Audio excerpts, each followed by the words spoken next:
Buenas noches, hermanos y hermanas, que la paz del Señor sea con todos ustedes.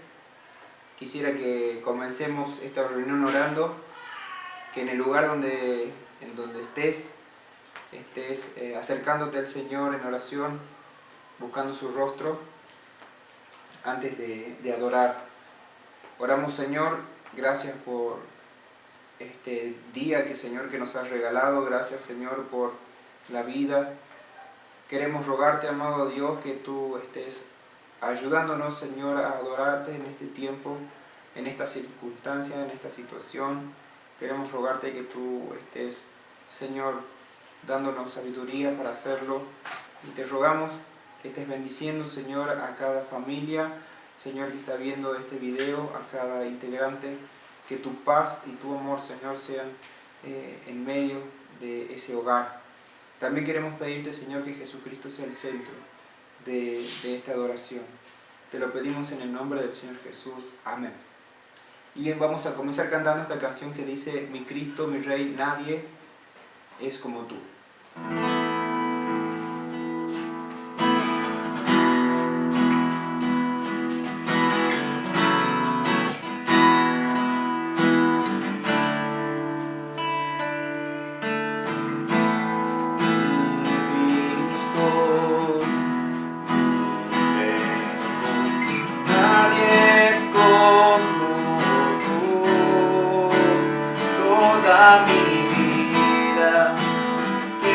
Exaltar las maravillas de tu amor.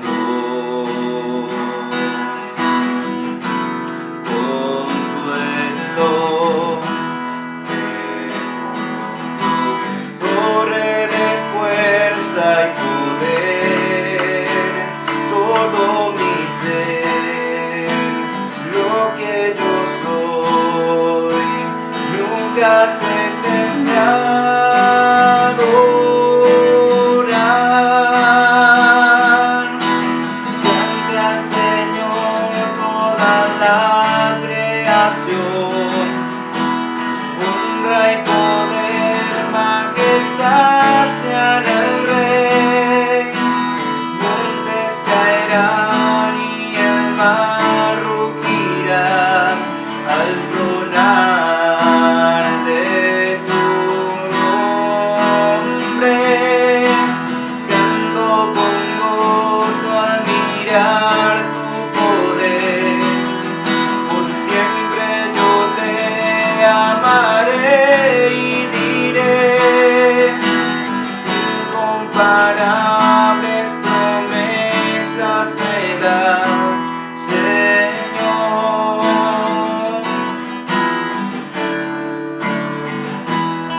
adorar, cante al Señor toda la creación, honra y poder, majestad sean al Rey, montes caerán.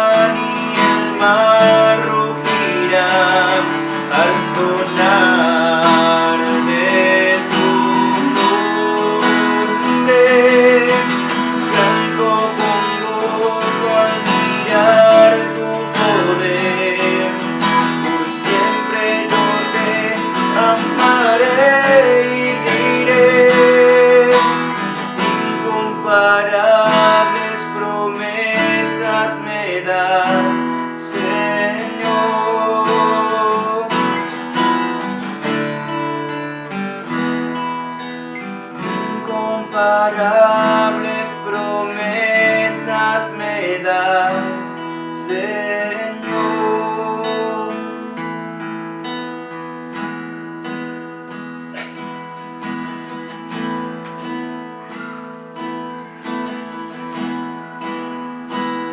A tus pies de mi corazón, a tus pies entrego lo que soy. Ese lugar, mi seguridad, donde nadie puede señalar. Me perdonaste, me acercaste a tu presencia, me levantaste, me postro a adorarte. No hay lugar más alto, más grande, que estar a tus pies, que estar a tus pies. No hay lugar más alto, más grande, que estar a tus pies, que estar a tus pies, a tus pies, de mi corazón, a tus pies, creo lo que soy, el lugar de mi seguridad, donde nadie me puede señalar. Me perdonaste, me acercaste a tu presencia, me levantaste, yo me postro a adorarte.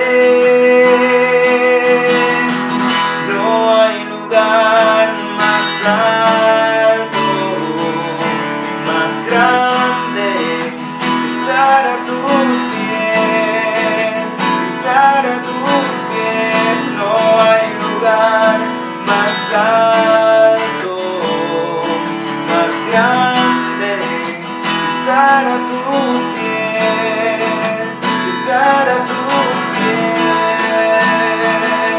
Y aquí permaneceré, postrado a tus pies. Y aquí permaneceré, a los pies de Cristo.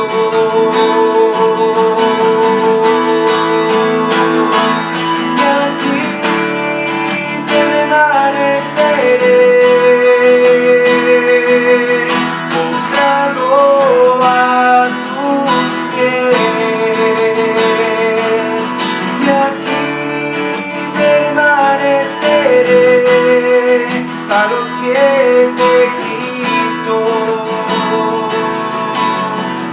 No hay lugar más alto, más grande, estar a tus pies, estar a tus pies. No hay lugar más alto, más grande, estar a tus pies, estar a tus pies. Buenas noches.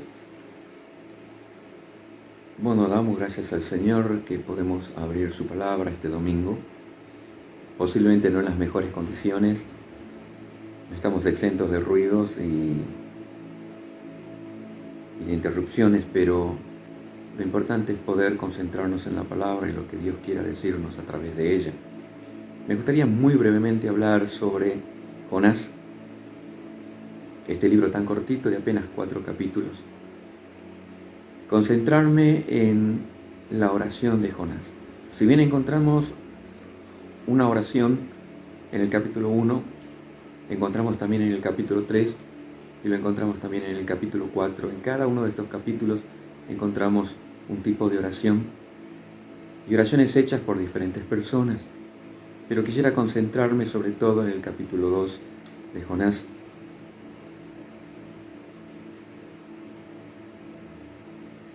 Para tener una idea y el contexto de este capítulo, la Biblia nos habla en el capítulo 1 de que Jonás es un profeta que había recibido una misión de Dios.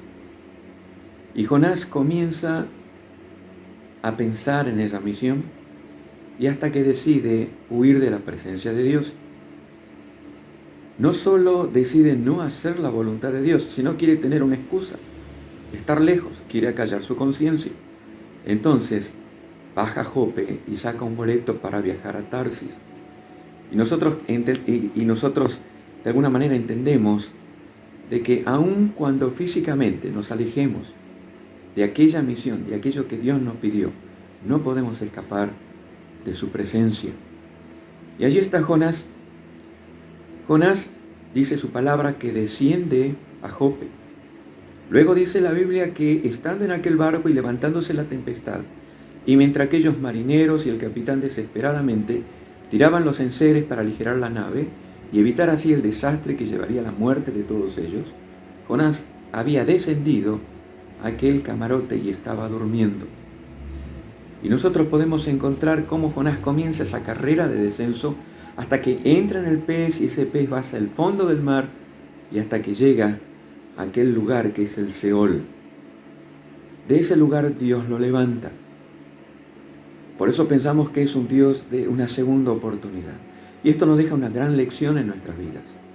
Es posible que, así como Jonás, cuando es interpelado por aquel capitán y por aquellos marineros en la cubierta, le dicen, y han sorteado y ha caído la suerte en el que culpable que es Jonás.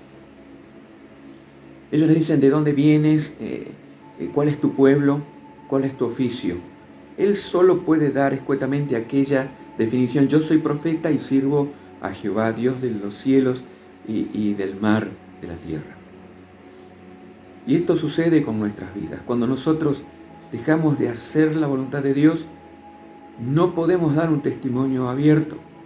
Cuando en nuestro trabajo nos conocen por ser de un carácter duro, o por ser mentirosos, o por usar palabras que no son adecuadas, y en algún momento se nos pide razón de nuestra fe, como dice la Escritura, o nos preguntan de qué religión somos, simplemente debemos mencionar en términos generales. Y no podemos hablar del gran poder de Dios manifestado en el Evangelio de Jesucristo para cambiar vidas, porque nuestra vida desacredita el Evangelio. Y ahí está Jonás, con todo el peso de su desobediencia y con las consecuencias que trae el pecado, porque acá vemos en realidad lo que la Biblia viene enseñando desde el Génesis, las consecuencias sociales, ambientales del pecado. Y aquí está Jonás, por culpa de su pecado, todos están pereciendo. Y hay esa oración que solamente vamos a subrayar del capítulo 1, versículo 14, dice, entonces clamaron a Jehová. ¿Quiénes clamaron? Estos fenicios seguramente, o estos hombres de diferentes nacionalidades que cada uno clamó a su Dios cuando estaba en plena tempestad, de alguna manera en peligro aquel barco. Dice, te rogamos ahora, Jehová, que no perezcamos nosotros por la vida de este hombre, ni pongas sobre nosotros la sangre inocente, porque tú, Jehová, has hecho como has querido. Qué impresionante esta oración. Si fuera sacada del contexto, parecería ser de personas que conocen a Dios. Muchas veces hemos escuchado discursos, mensajes, comentarios, hemos leído y libros. Se ha escrito tanto sobre la oración. Y hemos encerrado la oración en estructuras, hemos encerrado la oración como si fuese efectiva en ciertas condiciones y cuando son hechas por ciertas personas. Por supuesto, no ignoramos todo lo que habla el nuevo pacto respecto a la oración, tampoco lo que dice el Señor Jesucristo respecto a la oración de aquellos hipócritas que piensan que por su palabrería serán escuchados. Pero acá ellos no están usando palabrería, ellos están hablando con el corazón. Realmente qué alentador es saber que Dios escucha muchas veces al pecador, y lo ha hecho con nosotros. El día en que estábamos muertos en delitos y pecados, Dios escuchó nuestra oración. Cuando nos hemos arrepentido, cuando el Espíritu Santo ha dejado aquella semilla a través de la palabra de Dios, y ha dado luz a nuestro corazón para que entendamos, porque es el único que redarguye de pecado, es el Espíritu Santo. Y así, muertos en delitos y pecados, hemos pedido al Señor que obra en nuestro corazón. Y Él escuchó nuestro clamor. Qué importante es la oración. Qué importante es estudiar, qué importante es testificar. Pero nada de eso tiene poder si no intermedia la oración. Es más, el Espíritu Santo intercede por nosotros con gemidos indecibles. ¿Qué hemos de pedir como conviene? ¿Qué hemos de pedir como conviene? No lo sabemos. Y antes de leer su palabra, claro que vamos a orar. Y antes de testificar, claro que vamos a orar. Qué hermoso es poder usar la oración para tener de alguna manera y recibir la voluntad de Dios. La oración es eso, es hablar con Dios, es hablar, es pedirle a Dios, es recordar. Y cuando nosotros estudiamos la oración a través del viejo pacto como del nuevo pacto, encontramos esa oración en Jeremías capítulo 7, versículo 16. Cuando Dios le dice a Jeremías, este pueblo me ha abandonado, por lo tanto yo te prohíbo que ores por ellos, ni pidas por ellos. Encontramos la oración de Abraham. Encontramos la historia de la oración allí en el capítulo 5, cuando los hijos de Set comenzaron a invocar el nombre de Jehová. Encontramos a Abraham, el padre de la fe, y empieza a orar cuando están aquellos dos ángeles que han ido a Sodoma y Gomorra, y él se ha quedado con aquel Dios eterno hablando. Y de alguna manera Abraham está intercediendo y dice, perdona si tu siervo ha comenzado a hablar, si ha empezado a experimentar lo hermoso que es hablar con mi Señor. Él empieza a descubrir lo que es la oración. Por eso cuando nosotros queremos encasillar la oración, posiblemente nos encontramos haciendo cosas que a Dios no le agrada. Dios quiere que nosotros oremos con todo nuestro corazón, con sinceridad. Es bueno seguir una estructura, por supuesto. Es bueno clasificar las oraciones congregacionales, las oraciones en grupo, la oración ministerial, la oración de sanidad, la oración de fe, como dice Santiago, cuando los ancianos están ungiendo al enfermo. Pero qué hermoso es tener esa comunión perfecta con Dios. La oración, cuando es el ejercicio permanente del creyente, no es más que estar consciente en su presencia. Algunas veces empezamos a orar, separamos un espacio, nos acomodamos, nos preparamos y entramos a la presencia del Señor. Y cuando se oye nuestro amén, es como que salimos de la presencia del Señor. Y justamente es allí donde empezamos a perder el concepto de la presencia de Dios. Siempre estamos en su presencia. Estamos sentados en los lugares celestiales en Cristo Jesús. No nos salimos de allí. Hemos ganado lugares en Cristo y estamos sentados allí. Entonces la oración pasa a tener otro concepto. La oración pasa a ser como el estado consciente de nuestro espíritu. Entonces ahí nos damos cuenta. Entonces no solo separamos tiempo para orar, estamos orando en todo tiempo. No todo el tiempo, pero sí en todo tiempo.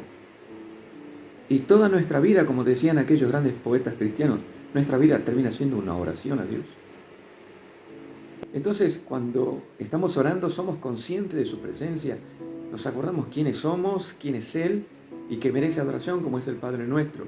Reconocerlo y hacer su voluntad. Pero el amén no cierra ninguna puerta. La Biblia dice, acerquémonos pues a Él confiadamente en plena certidumbre de fe. No solamente tiene que ser en el concepto de la oración, sino de la vida del creyente.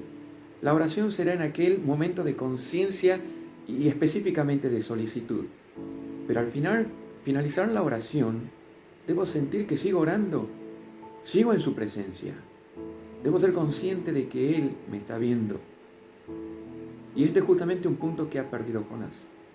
Jonás cree que porque ha tomado un barco y va en sentido contrario a aquel lugar donde él debía ir por misión y mandato de Dios, cree que puede escapar. pero Dios tiene preparado un pez. Y qué hermoso es leer el libro de Jonás, porque el libro de Jonás nos deja la enseñanza de un Dios que se ha preparado. Un Dios que se ha preparado para intervenir, porque, perdón, la palabra misericordia y justicia, sobre todo en el Antiguo Testamento, significa la intervención. Cuando en los Salmos entendemos y leemos este pasaje permanente de esta palabra permanente, tu justicia sea sobre mí, tu intervención sea sobre mí. Y esa intervención siempre viene con misericordia. Dios está por intervenir en la vida de Jonás. Dios va a darle una segunda oportunidad. Y va a preparar un pez. Y Jonás va a obedecer. Pero necesita recibir más lecciones, Jonás. Entonces Dios va a preparar una calabacera. Y Dios va a preparar un gusano. Y Dios va a preparar un viento solano. Jonás debe seguir aprendiendo. Es un Dios que permanentemente prepara. Esto dice el apóstol. Dios ha preparado obras de antemano para que anduviésemos en ella. Qué hermoso saber es que es un Dios que está preparado. Dios ha preparado, de alguna manera, como dice el apóstol, cuando dice que Dios ha preparado cosas que el ojo no vio ni el oído oyó, ni han subido al corazón del hombre, para aquellos que le aman. Dios no improvisa. Dios es un Dios que tiene todo bajo control y nosotros hablábamos de concentrarnos en este capítulo 2. Voy a leer algunos párrafos. Dice: entonces oró Jonás a Jehová su Dios desde el vientre del pez y dijo: invoqué en mi angustia a Jehová y él me oyó. Invoqué en mi angustia a Jehová y él me oyó. Qué pasaje maravilloso. Y sé que en algunas Biblias este pasaje está subrayado. Jonás ora a Dios, ora en el vientre del pez. Este capítulo 2 es un capítulo muy discutido, por supuesto. Muchos, y la gran mayoría posiblemente, piensan y han enseñado en las escuelas bíblicas y en las plataformas de que Jonás estuvo 3 días y 3 noches vivo en el vientre del pez y en algún momento hace esta oración. Y luego el pez llega a la orilla por mandato de Dios, por orden de Dios, y expulsa a Jonás desde su interior a la playa, y Jonás, en esa segunda oportunidad que Dios le da, comienza su ministerio en obediencia. Y los pocos, y en ese grupo me encuentro, aunque no es, de alguna manera, no cambia en realidad el contenido y las enseñanzas que nos da la palabra respecto a la vida de Jonás, en la intervención de Dios y cómo Dios lo utiliza. Pienso de que Jonás ha muerto. Vamos a leer algunos versículos. Dice el versículo 2, vamos a completarlo porque hemos leído una porción, la parte A. Dice: invoqué en mi angustia a Jehová y él me oyó. Qué hermoso saber que Dios va a escuchar el clamor de sus hijos. Invoqué en mi angustia. En realidad, sin perjuicio de cómo nos encontremos, busquemos siempre el rostro del Señor. Invoquemos siempre su presencia. Es algo que lo sabemos, pero que es difícil ejercitarlo. En medio de la angustia, de la dificultad, del dolor, en medio de pensar que todo sale mal, nos olvidamos de que debemos invocar al Señor. Y hasta allí es nuestra obligación. Él hará su parte en el momento oportuno, en el momento justo, pero Él logrará. Desde el seno de la tumba clamé, y mi voz oíste. No hay lugar donde el Señor no pueda escuchar. No existe un rincón, no existe una situación en la que Dios no pueda escuchar. Y eso es lo maravilloso. Nosotros debemos cumplir con esta obligación en la necesidad. Y aún en el gozo, en la angustia, cumplirlo en todo momento es buscar el rostro del Señor. Y Él hará su parte. Él responderá. Desde el seno del Seol clamé y mi voz oíste. Me echaste a lo profundo en medio de los mares y me rodeó la corriente. Allí está Jonás. Está seguramente antes de entrar o pasando a través de aquel tubo digestivo de aquel pez, o está llegando a uno de los estómagos de aquel mamífero. Y él está diciendo: me echaste a lo profundo en medio de los mares y me rodeó la corriente. Todas tus ondas y tus olas pasaron sobre mí. Él está allí, está casi por morir ahogado. Entonces dije, desechado soy de delante de tus ojos. Él sabe que esto es consecuencia de su pecado. No es efectivamente una prueba. Dios no está probando su fe. Esto de alguna manera son las consecuencias de su pecado. Pero Dios aún va a hablar a Jonás y a su corazón en medio de esta disciplina. Y eso es lo maravilloso. Dios no nos deja solos. Aunque andemos en lo más profundo del valle, en lo más angosto de aquel valle, de sombra de muerte, Él estará con nosotros. Dice más adelante el versículo 4, entonces dije, desechado soy de delante de tus ojos, más aún veré tu santo templo. Las aguas me rodearon hasta el alma, rodeóme el abismo, el alga se enredó a mi cabeza. Y es interesante la versión de Valera en la Biblia del Oso, cuando habla este versículo, dice, las algas se han enredado como el cadáver del que ha sido ahogado. Dice, el alga se enredó a mi cabeza, algas de varios metros, en aquellos cuerpos inertes cuando es arrastrado por la corriente, es envuelto por aquellas algas. Descendía los cimientos de los montes. Atención con este versículo 6. La tierra echó sus cerrojos sobre mí para siempre, mas tú sacaste mi vida de la sepultura. Podría ser una metáfora de que el mismo pez haya sido la tumba, por supuesto, pero tenemos la confianza de que la interpretación es que Jonás ha muerto. Él hizo la oración, por supuesto. En aquel pasaje, a través de todo el pez, él está sabiendo que ha desobedecido a Dios.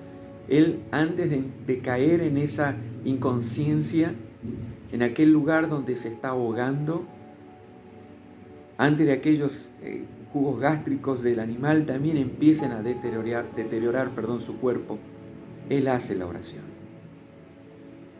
Él dice más adelante, los que siguen vanidades ilusorias, su misericordia abandonan.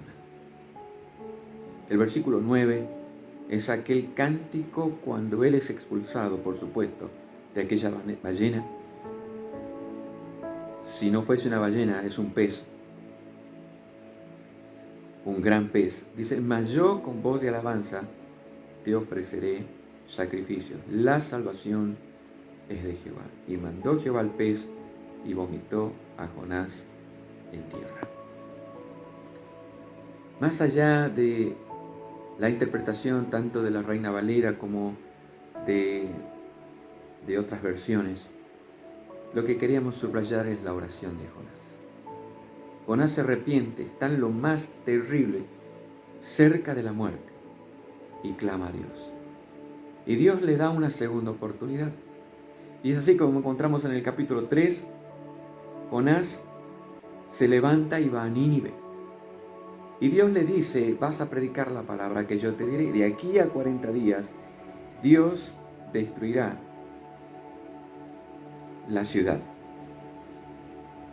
Este es el mensaje que tiene Jonás para predicar en Nínive. Las Escrituras nos dicen que todos los hombres creyeron a Dios. Esto dice el capítulo 3, versículo 5. Y los hombres de Nínive creyeron a Dios. ¿Qué pasaje maravilloso es este? Los hombres de Nínive creyeron a Dios.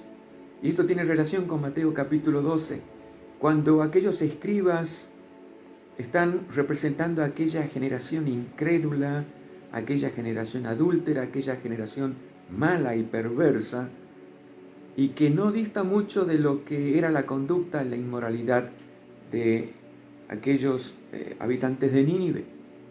Es por eso que el Señor dice, ustedes piden señal, no les será dada señal, sino la señal del profeta Jonás. Más adelante en otros evangelios encontramos que el Señor Jesucristo puede decir, en el día del juicio contra esta generación, se levantarán los de Nínive y condenarán a esta generación, porque mayor que Jonás soy yo. De alguna manera esta gente creyó a Dios. Es posible que Jonás haya presentado aquella historia de haber estado en el vientre del pez y haya sido una señal inequívoca de que Dios estaba con él. Y el mensaje de Dios, aquel juicio que se cernía sobre esta ciudad, no hizo más que transformar la mente de esta gente. Y proclamaron ayuno y se vistieron de cilicio desde el mayor hasta el menor de ellos. Y llegó la noticia hasta el rey de Nínive y se levantó de su silla, se despojó de su vestido y se cubrió de cilicio y se sentó sobre ceniza. E hizo proclamar y anunciar en Nínive por mandato del rey de sus grandes, diciendo: hombres y animales, bueyes y ovejas, no gusten cosa alguna, no se les dé alimento, ni beban agua, sino cúbranse de cilicio hombres y animales, clamen a Dios fuertemente y conviértase cada uno de su mal camino, de la rapiña que hay en sus manos.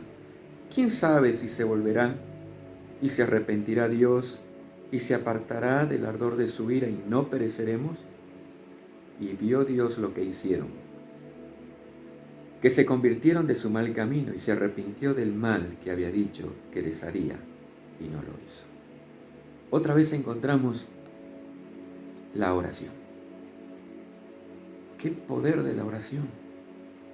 Esta gente pagana entendió la palabra y fue en ese momento suficiente luz para transmitir la voluntad de Dios. El que hace la voluntad de Dios permanece para siempre. No solo es el que recibe el Evangelio, el que lee la Biblia, el que asiste a la iglesia, el que hace la voluntad de Dios. Buscamos la voluntad de Dios. ¿Qué es lo que vino a hacer el Señor Jesucristo? ¿A vivir el Evangelio? No, más que eso. Vino a hacer la voluntad de Dios. El que hace la voluntad de Dios permanece para siempre. Ellos hicieron esa voluntad de Dios, arrepentirse. E hicieron, como dice Juan el Bautista, hicieron obras dignas de arrepentimiento. Se vistieron de cilicio, rompieron sus vestidos, entraron en ayuno. Y dice la Biblia, clamaron a Dios fuertemente. Y Dios oyó. Dios miró, vio lo que hicieron y se arrepintió de lo que había dicho. ¡Qué poder de la oración! Hermanos, algunas veces hablamos del poder de la fe, pero generalmente la fe casi siempre va acompañada de la oración. Y cuando nosotros miramos nuestras vidas, podríamos pensar de que si no estamos viviendo vidas de victoria, si no estamos viviendo vidas de poder, es porque posiblemente estemos fallando en la vida de oración. A veces oramos y no tenemos lo que pedimos. Y posiblemente, como dice el apóstol, porque pedimos mal. Y es allí donde necesitamos la guía del Espíritu Santo. No solo la guía para que nos revele su palabra, no solo el poder del Espíritu Santo para dar testimonio, porque el Señor dice: recibiréis poder cuando haya venido sobre vosotros el Espíritu Santo y me seréis testigos. Necesitamos el poder del Espíritu Santo para ser testigos. Necesitamos el poder del Espíritu Santo para ser llenos y manifestar el fruto del Espíritu, no solo en la iglesia, sino en todo lugar.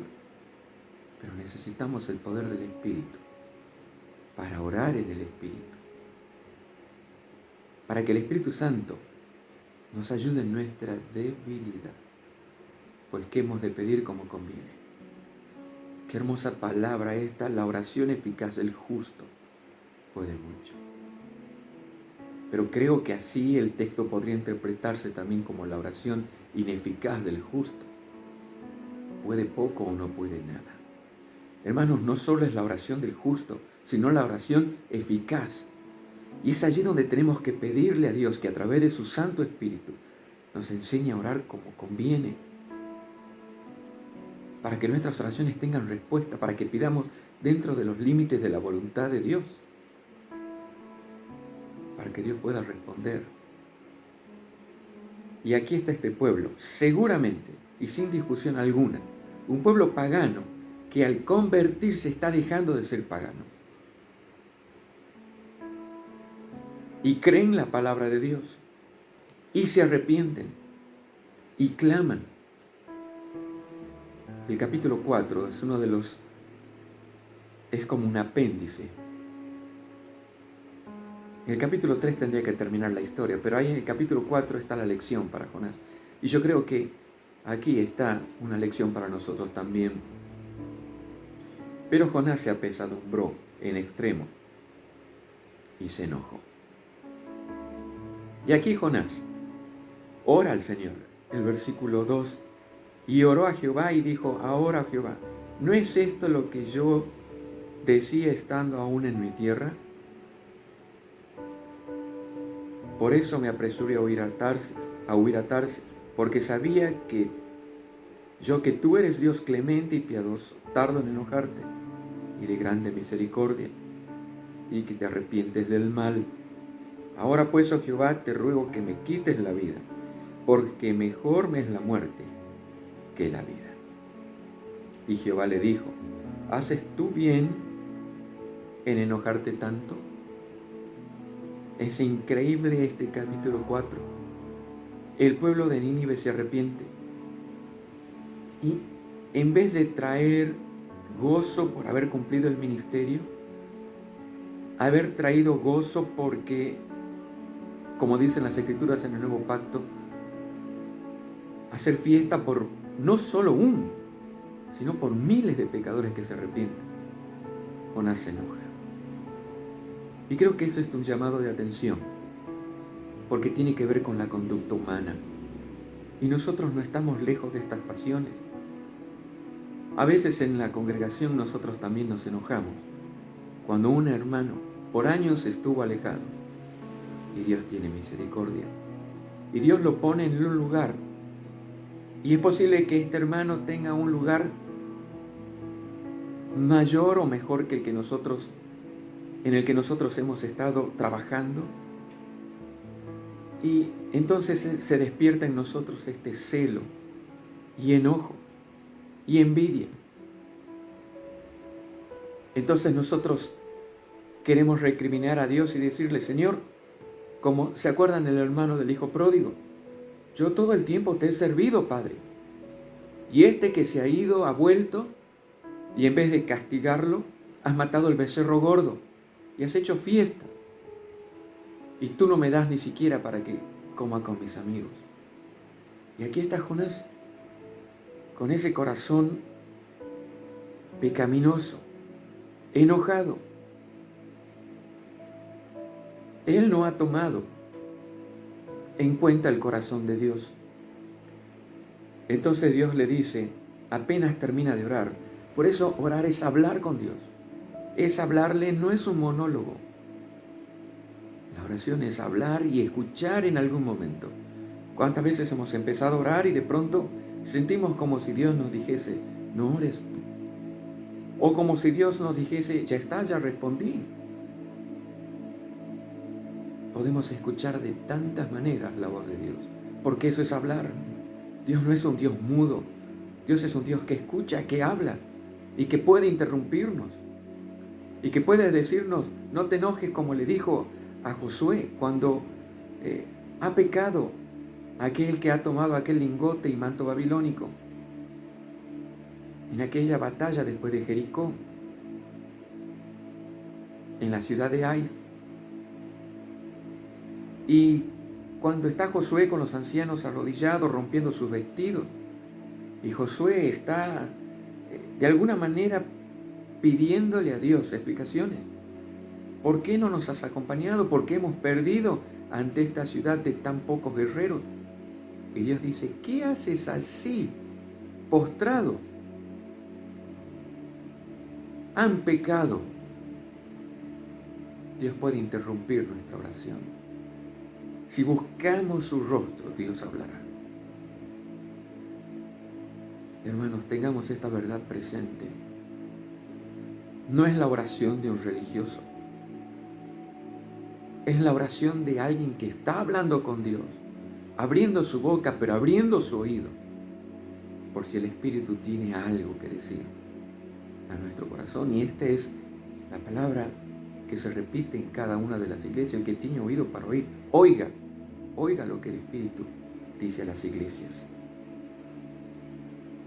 Que Dios nos ayude a gozarnos por aquel hermano que ha vuelto, por aquel hermano que ha sido colocado en el lugar que Dios le ha asignado, por aquel hermano que ha sido restaurado, que ha sido sanado, que ha sido incorporado a la congregación, que ha vuelto a tomar su ministerio, que el Espíritu Santo se manifiesta a través de su don. Porque los lugares no son para aquellos que han estado mucho tiempo, sino para aquellos a quienes Dios elige que estén. Más adelante dice la Biblia, en aquella oración te ruego que me quites la vida. Y por supuesto viene a nuestra mente a aquellos que han pedido lo mismo. No soy mejor que mis padres, quítame la vida. Quítame la vida, nos acordamos de Elías. Quítame la vida. Entonces el Señor le dice, haces bien. Alguien había traducido y había dicho que este pasaje significa como hacer el bien te causa tanto enojo. ¿Hacer el bien te enoja? Qué terrible que Dios tenga que decirnos esto. A veces Dios nos usa y cuando hay bendición nos enojamos porque buscábamos otro resultado. Jonás buscaba que este pueblo se cierre. Buscaba que este pueblo tenga la excusa, genere la excusa para que Dios destruya este país. Pero el resultado no es lo que quería Jonás. Entonces Jonás en el versículo 5 sale, dice, de la ciudad y acampó hacia una enramada y se sentó debajo de ella a la sombra hasta ver qué acontecía en la ciudad. No solo Jonás se molesta por esta actitud de arrepentimiento, sino que él piensa en lo más profundo de su corazón, que el arrepentimiento de la ciudad no es genuino, es falso, no es sincero.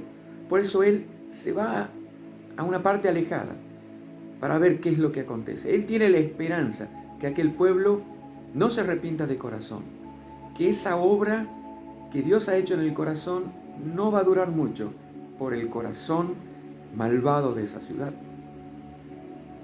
Pero ¿qué es lo que hace Dios? Dios está conociendo el corazón de Jonás. Y Dios prepara en el versículo 6 un ricino, una calabacera, y la ve crecer. Pero dice la Biblia que lo que hizo Dios es preparar también un gusano que ataca a aquella calabacera que con sus amplias hojas habían estado dando sombra en el transcurso de un día a Jonás. Y aquel gusano hiere, y al llegar el alba, aquel gusano come aquella calabacera suficientemente para que aquel ambiente agresivo de calor y de sequedad destruya, debilite, marchite aquella calabacera.